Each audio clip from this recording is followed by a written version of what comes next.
Hey everybody, and welcome to Leia's Lair. Today's video will go over some of the theories on how Boba Fett survived the Sarlacc pit. The fluid nature of Star Wars canon over the years has allowed there to be many theories on how Boba Fett escaped. The first theory we will go over comes from a short story called A Barv Like That, The Tale of Boba Fett, which appeared in Tales from Jabba's Palace. The story goes that Boba wakes up inside the Sarlacc, and via the Sarlacc he makes a telepathic connection to Susio, the first of its victims. Inside the Sarlacc, for some time, Fett is immobilized, and his armor is heavily damaged by the creature's digestive system.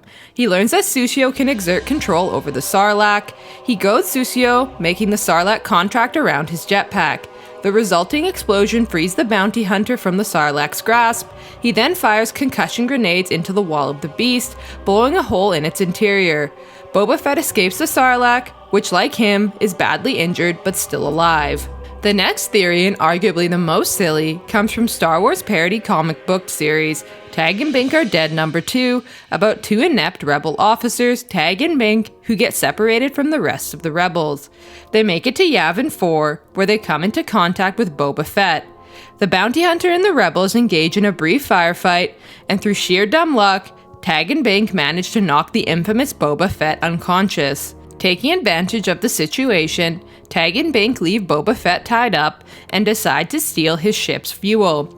Boba is understandably furious at the indignity and swears vengeance. He manages to track them down on Tatooine during the events of Return of the Jedi.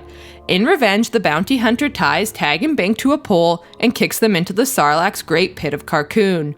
Instead of instantly dying, however, Tag and Bink end up dangling on the pole, which gets wedged into the Sarlacc's gullet. 5 days later, Luke Skywalker engages in his battle with Boba Fett and Jabba's guards as he attempts to rescue Han Solo from being thrown into the Sarlacc pit.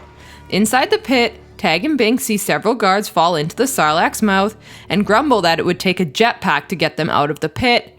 At that moment, Boba Fett's dislodged jetpack falls right into the pit, followed by Fett himself, screaming like a little girl. Using the pack, Tag and Bink manage to escape the pit along with Boba Fett and then make a new deal. In exchange for not disclosing that Boba Fett screams like a girl and got beaten by a blind man, Fett will let the two live. Hoping to put the embarrassing incident behind him, Fett runs off. Another theory, which originally comes from Dark Empire, a Dark Horse comic series, sees Boba Fett fall into the Sarlacc pit, but his armor is too strong for the Sarlacc and he is able to fight his way out. In his words, he says that the Sarlacc found him indigestible. This theory was expanded on in The Mandalorian Armor by K.W. Jeter. It further explains how Boba Fett was found by another bounty hunter called Dengar, who nursed him back to health. The final theory we can assume based off of the events of the first episode of Season 2 of The Mandalorian is that somehow Boba managed to drag himself out of the Sarlacc pit.